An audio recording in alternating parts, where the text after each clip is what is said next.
बिहार पर नजर रखने वाले लोग ये मान रहे हैं कि बिहार में चुनाव का परिणाम आ चुका है। अब बिहार में इलेक्शन में क्या रिजल्ट होगा ये लगभग डिक्लेयर हो चुका है। भारतीय जनता पार्टी पूर्ण बहुमत से सरकार बनाएगी। अटल बिहारी वाजपेयी के सपनों को पूरा करने के लिए बीजेपी का पूर्णकालिक एक मुख्यमंत्री बनाया जाएगा। आपको लगेगा कि यह बात क्यों कही जा रही है? यह बात एसआईआर का जो पूरा काम चल रहा है उसके सामने यही बात तो सबको समझ में आ रही है कि जो हो रहा है इससे तो यही लग रहा है कि भारतीय जनता पार्टी के पक्ष में एसआईआर हो रहा है। भारतीय जनता पार्टी के नेता एसआईआर का बचाव कर रहे हैं, वो एसआईआर के पक्ष में बोल रहे हैं और जितनी भी लापरवाहियां इस सूची में आई हैं उसका मजाक उड़ाया जा रहा है। मिसाल के तौर पर एक लापरवाही सबसे पहले आप देखिए, एक लिस्ट जारी की गई कि तेजस्वी यादव का नाम वोटर लिस्ट से कटा नहीं है और जो पूरा पन्ना जब जारी किया गया तो उसी पन्ने पर उन्हीं के मकान में रहने वाले व्यक्ति को उनके परिवार का कोई जानता ही नहीं, उनके बगल में उनका नाम है। दूसरा और सबसे दिलचस्प काम हुआ, एक पन्ना लिस्ट की तरह वायरल किया गया 107 नंबर मकान, और 107 नंबर मकान जिसमें हर जाति और हर धर्म के लोग वोटर बनाए गए हैं। आरजेडी ने ट्वीट करते हुए लिखा कि मकान नंबर 107 को चुनाव आयोग जिला क्यों नहीं घोषित कर देता। ऐसे ही हुआ है विशेष गहन पुनरीक्षण। चुनाव आयोग के अधिकारियों को इसके लिए भाजपा की ओर से विभिन्न पोस्ट रिटायरमेंट स्कीमों और नियुक्तियों का लाभ मिलेगा। मैं चाहता हूं कि अपनी स्क्रीन पर इस 107 नंबर मकान को देखिए और मैं केवल नाम पढ़ देना चाहता हूं। 107 नंबर मकान में राजेंद्र प्रसाद पति के रूप में प्रभावती देवी के, उसी 107 नंबर मकान में दिलीप कुमार त्रिपाठी भी रहते हैं जो शिवजी त्रिपाठी के पुत्र हैं। अमिता त्रिपाठी भी रहती हैं। उसी 107 नंबर मकान में नंदकिशोर प्रसाद भी रहते हैं जो सखी चंद के बेटे हैं। उसी 107 नंबर में मंजू सिन्हा भी रहती हैं जो रवि सिन्हा की पत्नी है। उसी 107 नंबर मकान में वीर बहादुर राम भी रहते हैं, आलोक सिन्हा भी रहते हैं, समरेश सिंह भी रहते हैं, मोहम्मद साबिर भी रहते हैं जो गुलाम मुस्तफा के पुत्र हैं, शैलेश कुमार रहते हैं जो राम बाबू पथिक के बेटे हैं, और मोहम्मद सफी आलम रहते हैं जो गुलाम मुस्तफा के बेटे। और उसी में 108 नंबर मकान भी है जिसमें शिव शंकर पासवान का परिवार भी रहता है, राजेंद्र गोस्वामी का परिवार भी रहता है और दोनों साथ में रहते हैं। यह है बिहार का क्या गजब का समाजवाद। एक ही मकान नंबर में मुस्लिम, हिंदू, त्रिपाठी, राम, सिन्हा सब रहते हैं। अब चुनाव आयोग कुछ दिन बाद इसका कोई स्पष्टीकरण जारी कर देगा और कहेगा कि नहीं ये तो मामला ये था। जैसे कई मामले ऐसे आए जिनमें वो स्पष्टीकरण जारी कर देगा, फिर कहेगा कि अच्छा फिर भी अगर आपको लगता है कि वोटर लिस्ट में कुछ गड़बड़ है तो आप सुधार दीजिए, एक हफ्ते का समय भी तो दिया जा रहा है, आप सुधार लेंगे। सवाल इस बात का उठ रहा है कि इतनी सारी गड़बड़ियां क्यों हो रही हैं। लोग मीम बना करके कह रहे हैं कि निर्वाचक का नाम मोहम्मद सनाउल्लाह और पति का नाम अरविंद कुमार। मैं चाहता हूं कि उसके साथ एक और लिस्ट देखिए। अजीत अंजुम दिल्ली के पत्रकार, उनके ऊपर बेगूसराय में मुकदमा हुआ जब उन्होंने जमीन पर जाकर के बीएलओ से जांच की कि बीएलओ कैसे काम कर रहा है, और उसके बाद हड़कंप मच गया, हंगामा मच गया कि भाई ये पत्रकार पत्रकारिता क्यों करने लगा। उसी अजीत अंजुम नामक पत्रकार ने एक ट्वीट किया है जो चुनाव आयोग नामक संस्था को जरा देखना चाहिए और डीएम बेगूसराय को भी देखना चाहिए। ट्वीट में अजीत अंजुम लिखते हैं कि बेगूसराय के डीएम साहब, आपके जिले के साहबपुर कमाल विधानसभा के बूथ नंबर 107 की ड्राफ्ट लिस्ट में मृतकों के नाम कैसे शामिल किए गए। 2 नाम फिलहाल आपको दे रहा हूं, ऐसे और भी कई नाम है। प्रेम कुमार का निधन 2024 जून में हो चुका है, ये केंद्रीय मंत्री गिरिराज सिंह के रिश्तेदार भी हैं। अभिनंदन कुमार का निधन 2023 में हो चुका है। इसी विधानसभा में बीएलओ की तरफ से अधूरे फॉर्म जमा किए जाने की रिपोर्टिंग की वजह से मुझ पर आपने एफआईआर करवाई और उन्होंने सबूत के तौर पर वो दोनों नाम जारी कर दिए। फिर ये सारे काम हो कैसे रहे, आपको कल वाली वीडियो में मैंने बताया, फिर से जानिए। बिना फोटो के वोटर लिस्ट में नाम आ गया जिसमें फोटो 14 साल के बच्चे की है, उम्र लिखा है 64 साल, हस्बैंड का नाम हस्बैंड, वाइफ का नाम वाइफ, घर का नाम घर, इंसान का नाम इंसान लिख देते। भूल तो नहीं गए कि उसी में डॉग महोदय यानी कुत्ता महोदय और सोनालिका ट्रैक्टर का भी फॉर्म भर गया था, और बाद में चुनाव आयोग ने कहा कि नहीं साहब, हमने प्रमाणित थोड़ा किया, बना थोड़ा ही है वो। ये है चुनाव आयोग की प्रक्रिया। इसीलिए तो हमने शुरू में कहा कि जब आपकी प्रक्रिया ऐसी है और भारतीय जनता पार्टी के नेता समर्थन में उतरे हुए हैं, मुख्यमंत्री, उप मुख्यमंत्री, सारे बीजेपी के प्रवक्ता एसआईआर का फेवर कर रहे हैं, कैसे ये संभव है? चुनाव आयोग अलग संस्था है, सरकार अलग संस्था है। सरकार अपना काम करे, चुनाव आयोग अपना काम करे। चुनाव आयोग का समर्थन बीजेपी के नेता कैसे कर सकते हैं? ये सम्राट चौधरी इतना फेवर क्यों कर रहे हैं? 64 लाख लोगों का नाम कटा है, उनमें से दैनिक भास्कर की रिपोर्ट क्या कहती है, इसका जवाब बीजेपी के नेता देंगे या चुनाव आयोग देगा? आप जरा कमेंट करके बताइएगा। हेडिंग देखिए, जहानाबाद की मुस्लिम बस्ती में 200 नाम कटे, नए वोटर लिस्ट पर लोगों का विरोध, बोले एक ही कागज पर कुछ नाम जोड़े गए और कुछ के काट दिए गए। इस पूरी खबर के मुताबिक ये कहा गया है कि वार्ड नंबर 32 के जाफरगंज मोहल्ले में जब सूची सार्वजनिक हुई तो लोगों ने देखा कि तकरीबन 200 लोगों का नाम वोटर लिस्ट से गायब है। स्थानीय लोगों का कहना है कि एक ही दस्तावेज पर कुछ लोगों के नाम आए हैं, कुछ के काट दिए गए हैं। जैसे मोहम्मद नवाज जो जाफरगंज निवासी हैं, वो कहते हैं कि घर के 5 लोगों ने फॉर्म भरा, 4 का आया, मेरा नहीं आया, जबकि सभी में एक ही दस्तावेज लगाए गए थे। अगर पेपर में गलती थी तो भाई का कैसे बना? मोहम्मद कुर्बान आलम कहते हैं, मैंने फॉर्म भरा था, 2003 के जो भी पेपर मांगे गए थे मैंने दिए, मेरी पत्नी का नाम है लेकिन मेरा नहीं है। नाम कटने के बाद से मैं टेंशन में हूं। दैनिक भास्कर की रिपोर्ट ये दावा करती है कि बिहार के किशनगंज, अररिया, पूर्णिया, कटिहार और दरभंगा, इन 5 जिलों को ही मिला लें तो 9,65,000 वोट काटे गए हैं, यानी मुसलमान वोट ज्यादा कटवाए गए हैं। अब आपको लगेगा कि यह बात क्यों कही जा रही है, हिंदू मुसलमान क्यों किया जा रहा है? अरे साहब, उत्तर प्रदेश की याद आती है मुझे बार बार। कुंदरकी में चुनाव हो रहा था, मुस्लिम वोटरों के सामने बंदूक लेके पुलिस खड़ी हो गई और जितने मुसलमान वोट डालने जाते थे पीट करके, मार करके, लाठी चार्ज करके घर से नहीं निकलने दिया गया और उनको वोट नहीं डालने दिया गया। मैं चाहता हूं कि एक वीडियो बड़ा वायरल हुई थी, एक मुसलमान टीवी पर गाली भी देते हैं कि जब उनसे पत्रकार पूछता है कि आपने वोट डाल लिया, तो उन्होंने कहा ना, तो कहा क्यों नहीं डाले?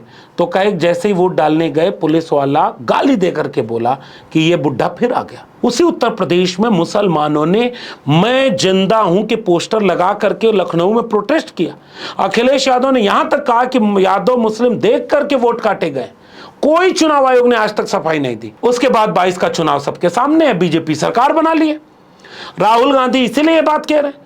इसीलिए इस वीडियो की शुरुआत में मैंने कहा कि इस बिहार चुनाव परिणाम आ चुका है। अगर एसआईआर पर सुप्रीम कोर्ट ने रोक नहीं लगाई, सुप्रीम कोर्ट ने यही कहा था ना जुलाई के आखिरी हफ्ते में, जब इस बात की कार्रवाई चल रही थी कि अगर बहुत ज्यादा नाम काटे गए, बहुत दिक्कत आई तो हम हस्तक्षेप करेंगे। क्या चुनाव आयोग हस्तक्षेप करेगा?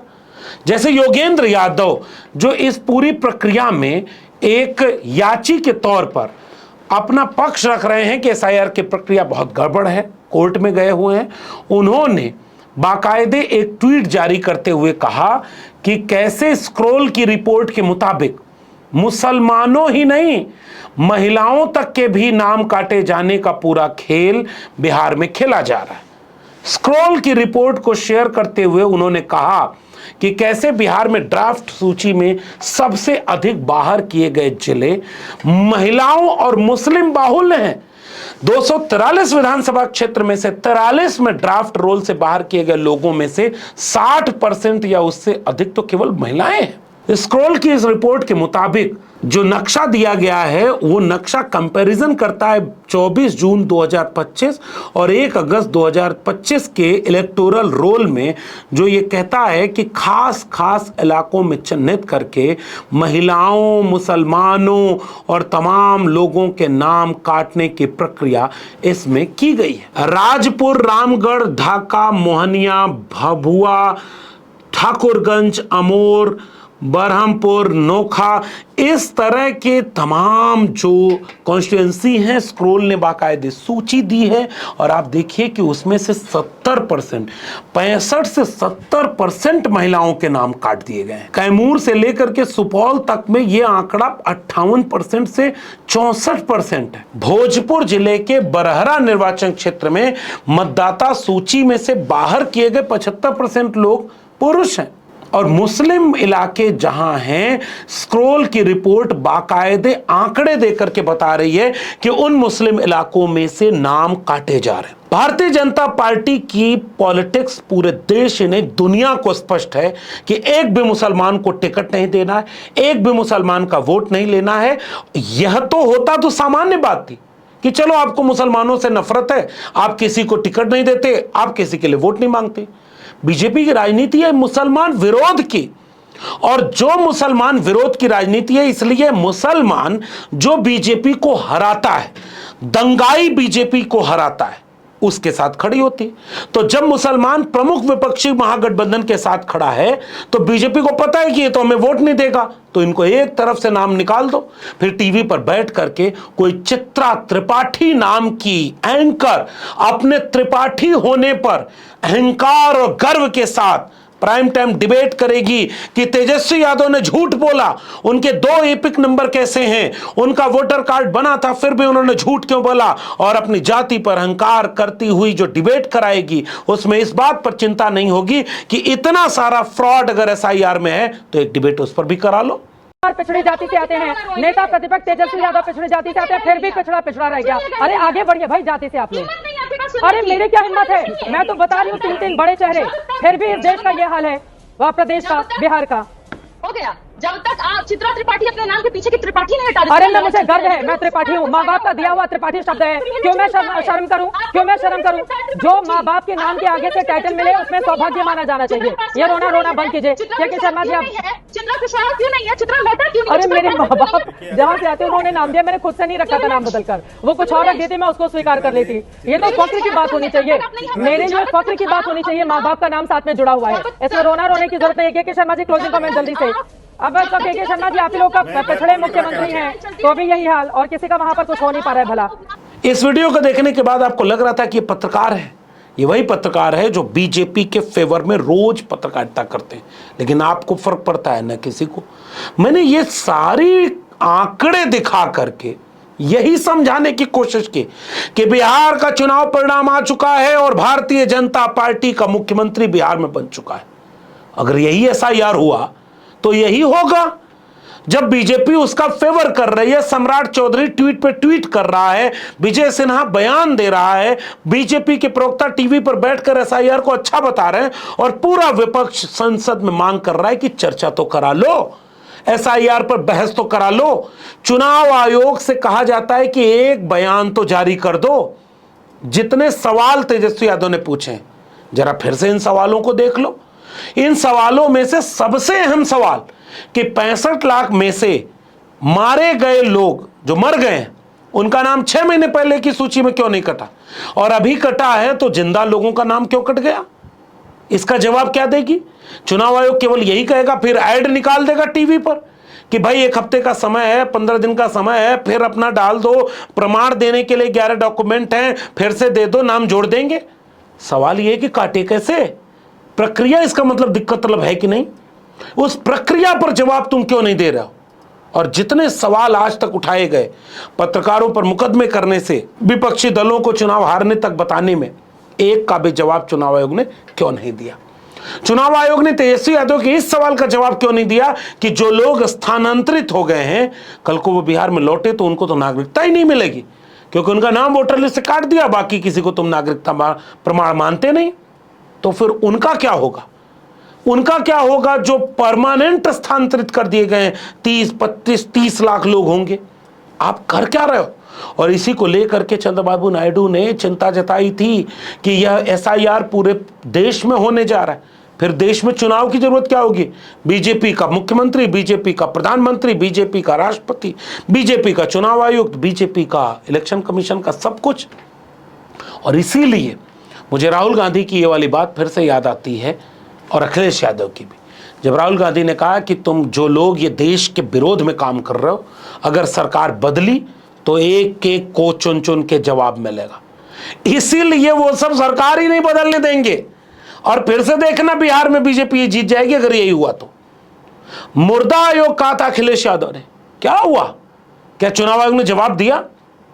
इसी तरह से यही प्रक्रिया रही तो बिहार में चुनाव का कोई मतलब नहीं निकलेगा। हालांकि विपक्ष अपनी भूमिका निभाने के लिए राहुल गांधी ने, तेजस्वी यादव ने, लेफ्ट ने, भाकपा माले ने बिहार के गांव-गांव, जिले-जिले जाने के लिए रक्षाबंधन के बाद ऐलान कर दिया है कि हम सड़कों पर उतरेंगे। बिहार इसको सामान्य ढंग से लेने वाला नहीं है और बिहार लड़ेगा कि इस तरह का लोकतंत्र की हत्या नहीं चलेगी। और कल सदन चलने वाला है और कल संसद से लेकर के सड़क तक इस मांग को उठाया जाएगा। मैं आपसे चाहता हूं कि जितने आंकड़े हमने आपकी स्क्रीन पर दिखाए, इन आंकड़ों के मुताबिक क्या आपको एसआईआर पर भरोसा हो रहा है? क्या एसआईआर बीजेपी के लिए काम नहीं कर रहा? क्या एसआईआर के साथ चुनाव आयोग की पूरी संदिग्धता मिट्टी में नहीं मिल गई है? इस पर अपनी टिप्पणी नीचे कमेंट बॉक्स में जरूर दीजिएगा। अगर ये वीडियो जरूरी लगे तो इसे हर व्यक्ति तक पहुंचाना आपकी जिम्मेदारी है। नागरिक जागरूक रहेगा तभी लोकतंत्र बचेगा। मुर्दा नागरिक न लोकतंत्र बचा सकता है न अपने बच्चों का कल। इसलिए इस वीडियो को शेयर करिएगा। इस वीडियो में इतना ही। अगर आपने अब तक मेरे चैनल को सब्सक्राइब न किया है तो जाते जाते चैनल को सब्सक्राइब कर लीजिए। बेल आइकॉन यानी घंटी की बटन दबाएंगे तो अगले वीडियो की सूचना मिलेगी। ज्वाइन करेंगे तो हमें आर्थिक मदद मिलेगी। अगर आप इस वीडियो को ट्विटर यानी एक्स या फेसबुक पर देख रहे हैं तो हमें फॉलो करना मत भूलिए। फिर मिलेंगे, तब तक के लिए बहुत बहुत धन्यवाद।